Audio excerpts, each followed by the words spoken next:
Okay, we better get started. A few things today.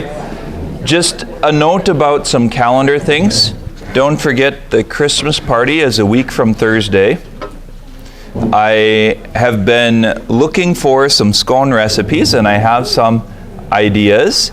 Like I said, if you want to help me bake them, I'm going to bake them in the afternoon in the kitchen.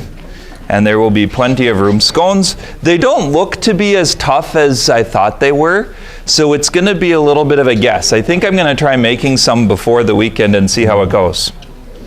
The second thing, December 24th and 31st, we are not having Bible study. Or at least Father Keller isn't going to be here. The day before Christmas and the week between Christmas and New Year's, we won't be meeting.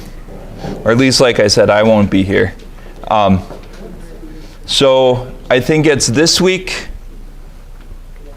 and next week. Let's see, so the 3rd, the 10th, and the 17th. And then we'll be finished for December.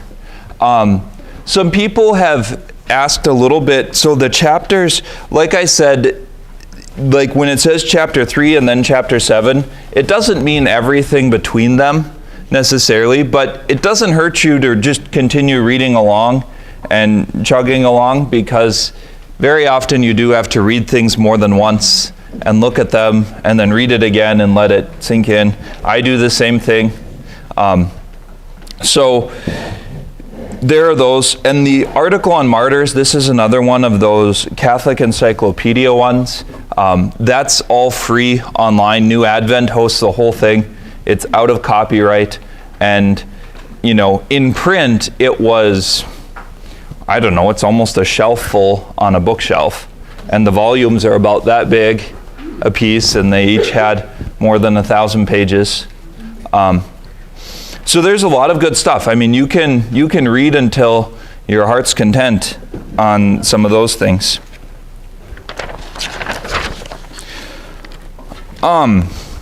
So as we look at our timeline, or as you think about it on a timeline, Ignatius of Antioch dies in 107.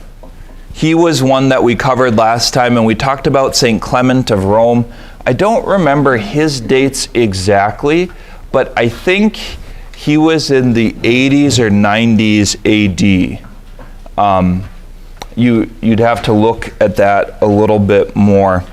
But as we move toward the 2nd century, one of the things that is striking to me is how connected the Christian community is. They are writing letters to each other basically all the time. And most of those letters are lost. They just talk about them in the few documents that we do have.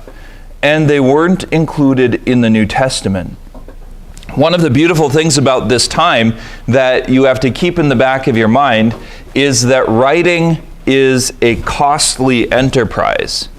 Not so much costly in the sense of the things to do it, like paper or some kind of writing medium. They used vellum a lot, which is stretched calf skin or lamb skin. They would use, in the eastern part of the Roman Empire, they used a lot of papyrus that was made in Egypt. They don't seem to have been real interested in inventing new forms of paper to write on. Lots of the other ones, I think, don't come about until the later Middle Ages, when they start working on parchment and some of those other things. And then eventually cotton paper, and then wood pulp and the things that we have today. But they do start writing to each other. And so there's this process of collecting and process of sorting out the junk that we don't have today. So if you look at the number of books that are published in the modern world, are they all as worthwhile as Augustine's Confessions? No. Not even close. And this is one of the challenges that we live in the world today, is that writing isn't hard and it's cheap, so anyone can do it. But it also means that instead of having people that are sorting through the junk and choosing the gems, you just have lots of junk. and a few gems, but you have to look for them and you have to know what you're looking for. That's a different process than is at this early time period. And the New Testament per se isn't exactly in existence yet. The Gospels are earlier than the time of Ignatius, but because it takes time to write them and copy them and send them around to different churches, the process of creating a scriptural canon doesn't happen right away. Again, sometimes Protestants will sort of critique this like a list of the Bible books came down from heaven, and that's the opposite of true. Different communities at this time had different collections of books that they noted as scripture. The Old Testament that the Christians used was the Septuagint, by and large. That's this Greek translation from Alexandria. But there were various writings that were considered canonical or read as part of the scriptures in various communities. And there's not a real standardization process until that starts to become problematic. It's a little bit like the old phrase that every rule has a name on it. And in a lot of cases, you don't make the rule until you realize that something went wrong.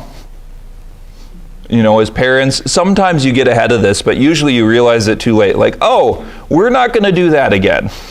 Like, nope, this is now a rule. And you didn't think of it before that. And it's not that it never happened before that. It might not have been an issue, but it's just, that's the way that rule making tends to work.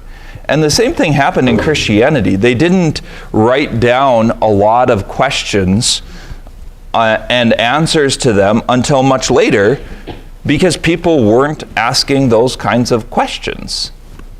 Jesus doesn't give us systematic theology like St. Thomas Aquinas does. He just didn't. You might want him to. You might think that it would have been easier, but part of me is like, well, he's God and I'm not, so we'll let Jesus do Jesus and we'll try and figure out the rest. But there's this process of organization that's happening in the community. So these letters from different people, especially the letters of Paul, because Paul is an apostle, start to be collected. When he writes his letter to the Corinthians, for instance, it didn't just stay in Corinth. The Corinthians started sharing it with other communities around them, and they started exchanging letters and creating a set of documents that they would use in the liturgy.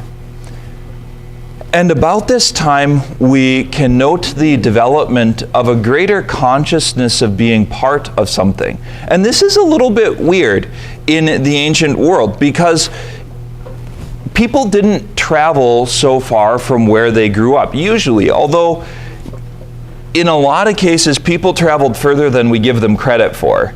You know, even in the Middle Ages, this idea that, well, they only traveled within like 10 miles from where they were born is a little bit, I think, idealistic or a little bit naive.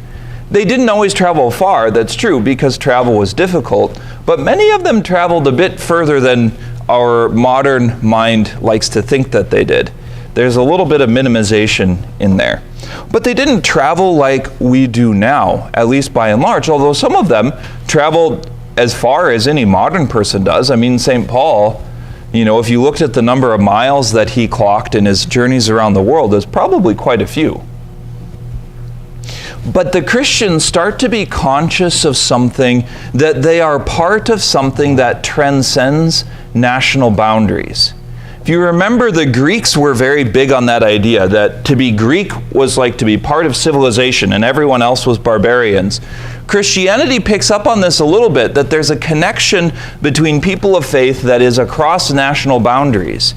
That being a Christian means that you're in communion, that you share a spiritual reality with the people that are in Rome and the people that are in Cyrene, which is modern-day Libya, and the people that are in Carthage and the people that are in Greece. There's a greater body that they're a part of.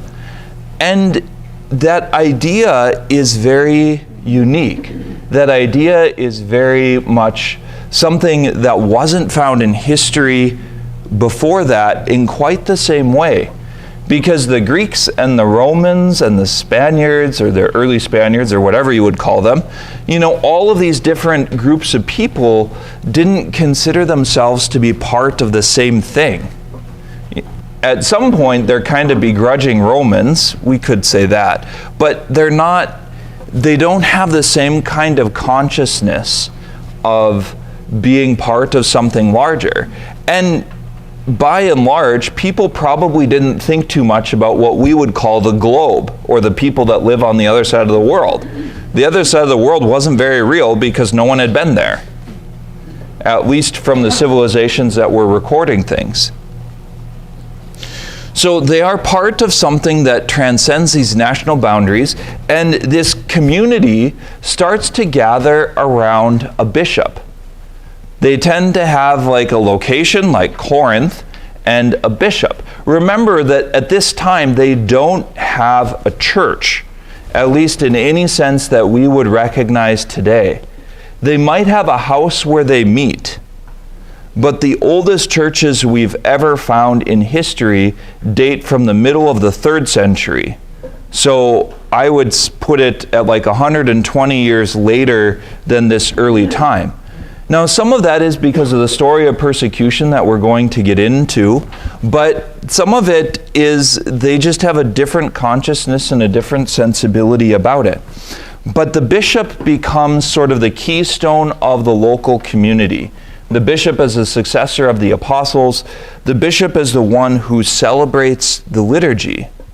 And this is one of those connections that I tried to highlight in one of those first questions, that it's around the bishop, it's around this community that worships, that we start to have more of that order, more of a discipline, more of an understanding of how this works together.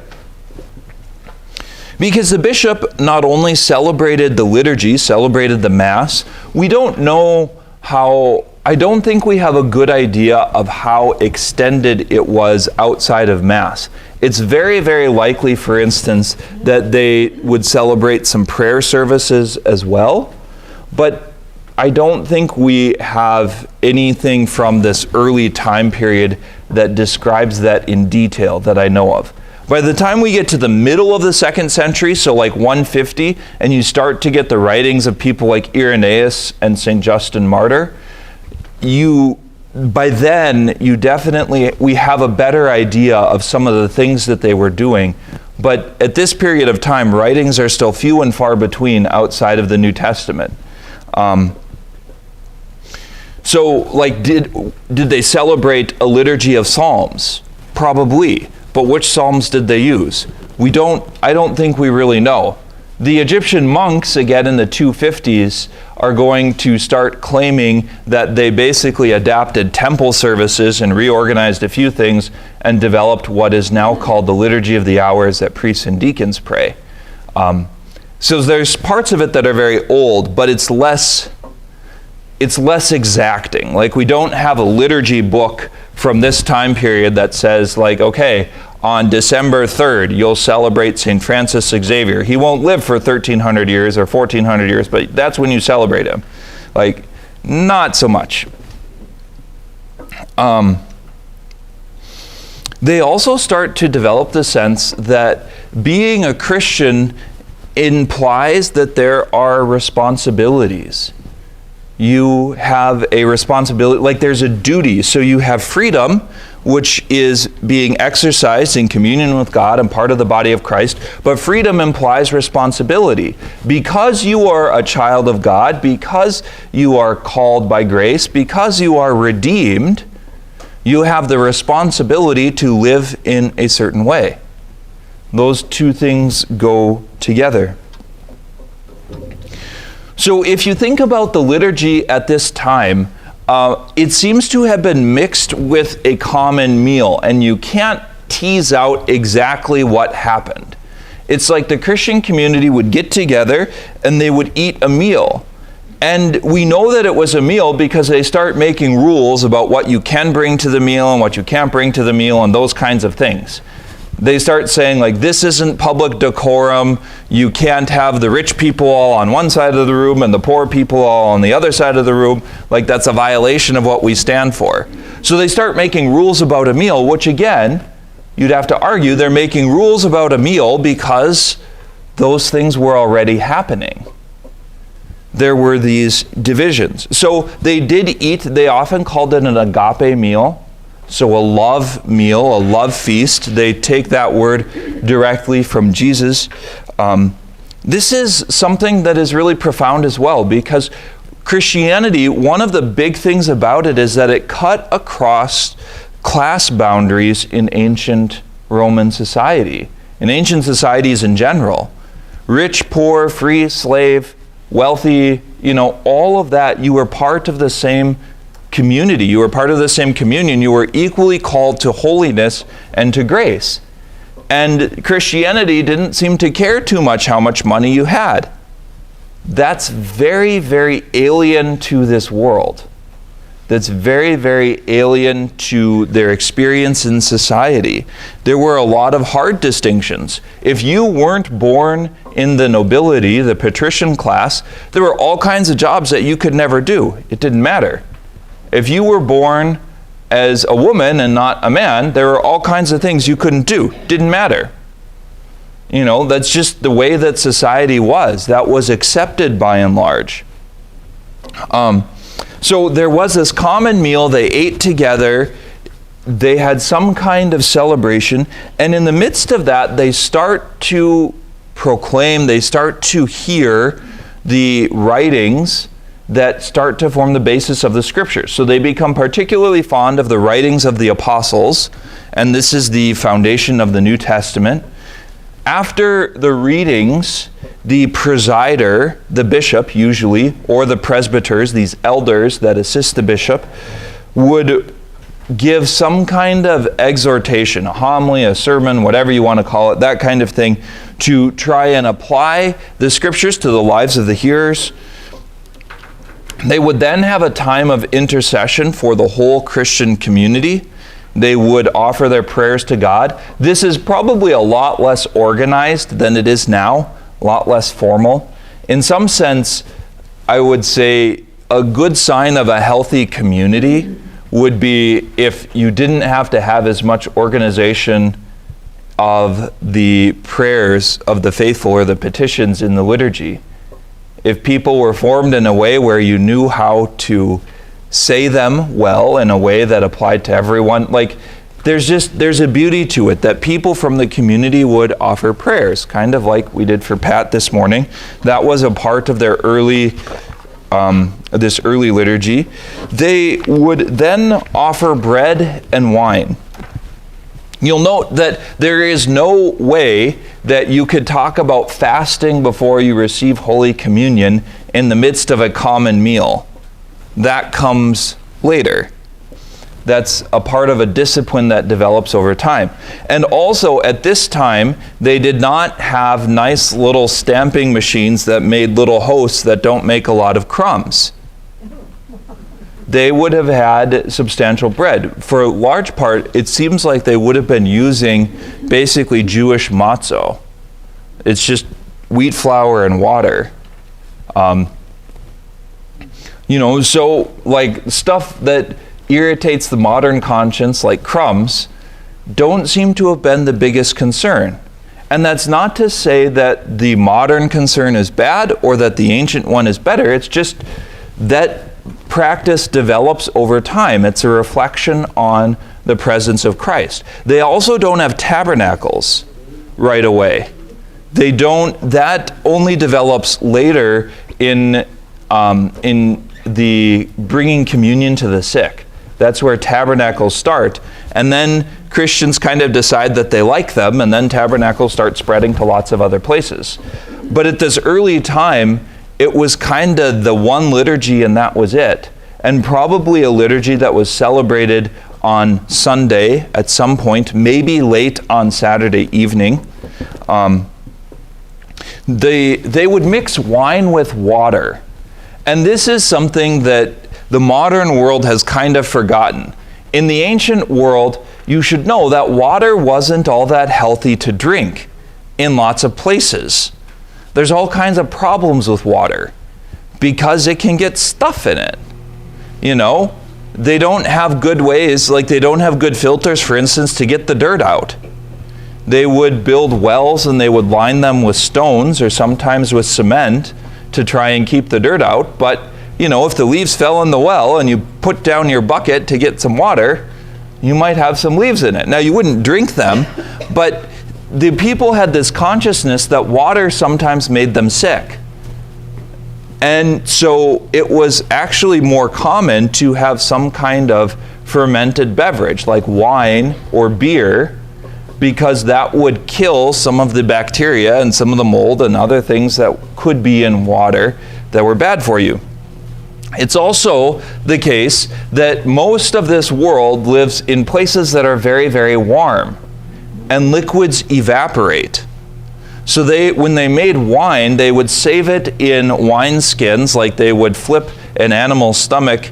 I forget if they flip it inside out or they keep it, but they would seal it off on one end, sew it together, and then they would fill it and they'd try and seal the top. But even then, those are permeable membranes, and so over time, the liquid evaporates. So wine gets stronger and stronger and stronger as it gets later, which is probably better because it kills more things, you know, the alcohol concentrates and that kind of stuff. But that meant that when you drank it, you almost always mixed it with water. The Romans have a kind of funny thing that it was immoral to drink unadulterated wine. If you had wine that wasn't mixed with water, they thought that was a sign of prostitution and things like that. I mean, they had a very low opinion of people who did that. And so that sense gets imported into the liturgy, that the wine that you use at the Mass is mixed with water. Now it's changed in the sense that we usually mix just a little bit of water with a larger volume of wine. They would have to dilute the wine out because it would be much more like brandy or a concentrated spirit in a lot of cases. So that's where that comes from in the liturgy today.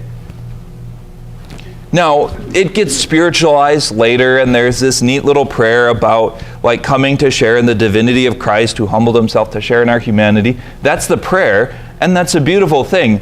But lots of cases of things that develop in early Christianity were practical. Like they start building tents over altars in the 300s. Why do they build tents over altars? So the birds don't poop on your altar. And eventually it becomes symbolic of the wedding tent, and they have this whole development, and they make them artistic and beautiful. That's true, but they started because they didn't want the birds to poop on the altar. So they built a tent over it. Bishops' hats, the little zucchettos that they wear, happened because the monks would shave their heads and their heads would get cold in churches, so they would wear hats. And eventually that gets adopted by bishops. Like there's all kinds of stuff like that that started out as practical and ended up as being something kind of spiritual or having a different meaning. The heart of the liturgy was the prayer called the priestly prayer, or anaphora, was the high priestly prayer. This included the consecration of bread and wine into the body and blood of Jesus. We have a few, very few, early examples of what this prayer may have looked like. A little bit. But we don't have very much. It certainly wasn't standardized. It's not like the priest had a written book with a prayer. And so sometimes Christians complain that the priest prayed too long. Sometimes the Christians complained that the priest or the bishop prayed too short, or used the wrong words, or said the wrong thing. So over time they start to write them down. But at this point, we don't have them written down. But they see this liturgy, this prayer over the bread and wine, as connected with the sacrifice of Jesus on the cross and with the Last Supper, just like we do today. With the difference, they're very, very fond of noting that it's an unbloody sacrifice. That's a big deal for these early Christians. Why do you think that would be a big deal? Unbloody sacrifice. Yes, the previous ones involved the killing of animals and their blood. And in paganism, all around them, everything is killed. You're always killing something. The Romans, that's one of the other odd things I don't think I mentioned before. They were not very fond of child sacrifice. They accepted a lot of religious traditions, but I think they almost always stopped that one. Didn't mean they didn't kill their children. They would expose them and do other things. But the Romans weren't to that degree for the most part. But their point, the early Christians' emphasis, is that this is an unbloody sacrifice. It's symbolic in that sense. Now, it's a real symbol. It's also sacramental, but it's still symbolic. It's a symbolic gesture of the offering of Christ, of the offering of Jesus himself. And so they're very, very fond of that. And I think part of that is just because of the world that they live in. For us today, it would be very weird to go into a place, for instance, where they're constantly doing things like sacrificing chickens or goats or other animals. Most people, that would kind of give the shivers and you'd walk away from that place. But that was standard society at this time. That was like what was everywhere. Most of the meat that was eaten at all was sacrificed to some idol or another. So the Christians in this liturgy, this was a time of somewhat extended Thanksgiving. Again, how long was their liturgy or their Mass on the clock? I have no idea. I don't think we have a good guess. But several hours, at least, is very likely. It might not also have had a direct consecration of the elements of bread and wine right away. That part we don't know. Some of the oldest Eucharistic prayers that we have that are written down aren't as explicit. Where now in the Mass we have like these ritualized gestures. We take bread, we say, "This is my body, which has been given up for you." Those kind of things. All of that phrases, the earliest Eucharistic prayers that we have aren't quite that explicit. They believe that it happened, but they don't always come out and say it in plain English. They certainly don't say it in plain English, but neither do they say it in plain Greek.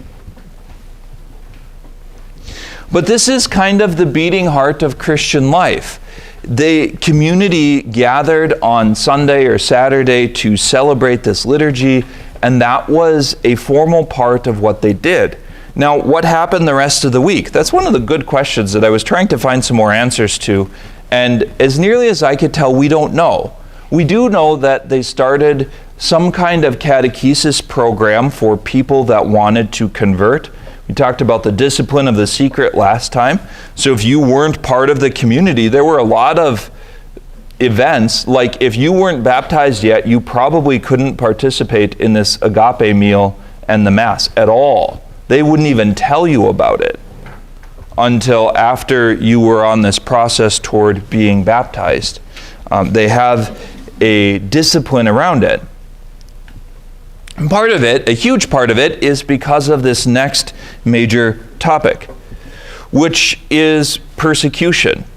And I think our author does us a lot of services here, because we have kind of funny ideas about persecution, or at least I know I did for most of my life. So persecution we usually connect with death penalty and with Christians who were killed for their faith. That happened, but that's usually not the majority of persecution. Think of communism in our own days. The communists actually didn't kill very many Christians for being Christian. They do kill some, but for the most part, persecution was administrative. They don't let you build churches. They try to stop your meetings. They try to stop you from printing scriptures. There's all of these other ways that they sort of weaponize the government against you. The ancient Romans had that as well. Like when we start talking about persecution, yes, people died for their faith, and we're going to talk about that, but that was only part of it. And that was likely a small part of it. Like, we forget all of the administrative, bureaucratic junk that we have in our world today. And the Romans didn't have as much of it, but they certainly had administrative and bureaucratic junk. And you have to remember that the system was much more corrupt. So very, very quickly, an easy way to steal your neighbor's land is to denounce them as a Christian. You have a field, your neighbor is a smarter farmer than you, and his field looks nicer, so what do? You go to the magistrate and you say, that man's a Christian. and you hire a few of your friends to be witnesses to the same thing, and so they throw the Christian in prison, or they issue a legal decree, and they say, okay, you can steal this land. It's yours now. That was part and parcel of this world. The wealthy almost always got their way and almost never got caught. There's no audits. There's no, psycho accreditation people who come through and look through every line of your accounting book to make sure that every dollar that you say you have got in the right place. In some cases, they'd say, oh, there's errors. They just burn the accounting book. They come, we don't have it. What happened? There was a fire. Don't say who started the fire, but you start to see, we have to sort of shift our idea of what persecution is. Because yes, the Christians die, but persecution is much, much larger than that. And it also helps solve part of the problem that we tend to have the impression that the Romans sort of decided they hated Christians and then started killing them everywhere for hundreds of years. And they didn't. That piece of the sort of common narrative of Christianity isn't true. Yes, they do kill Christians, but if you remember how we talked before about the Roman Empire being a lot more hubs and spokes, so the cities were usually where it was most intense, and sometimes you'd have a governor, for instance, who wants to get ahead, and they think that the way to get ahead is to do what Caesar wants, and what Caesar wants was, to persecute the Christians, so they go crazy persecuting Christians, and another governor is like, they're kind of nice people, and the guy that runs my treasury is a Christian, and he's not so bad. So we're just going to sort of, put those in the scrap heap. And if the Romans, if people come from Rome, we'll say it just came a few weeks ago. We're still thinking. You can have widely different experiences on different sides, different provinces. So for instance, the Western Roman Empire, so Italy, France, Spain, the Western side never persecuted Christians as heavily as the Eastern side did. Greece, Turkey, Israel, those kind of areas. It just wasn't the same kind of thing. Now in pockets, sure, but by and large the Western Roman Empire doesn't have the same kind of challenge with that. It's also important to remember that our battle is not just, this isn't just like people versus other people or us versus them. This is also a spiritual battle.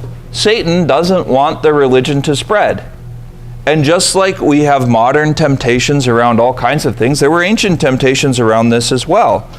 That Satan is going to do his best to try to stop Christianity from spreading. And the early Christians recognized this. They saw it that not all the Romans were immoral. They pray for the emperor. They pray for the Caesar. They do all these things.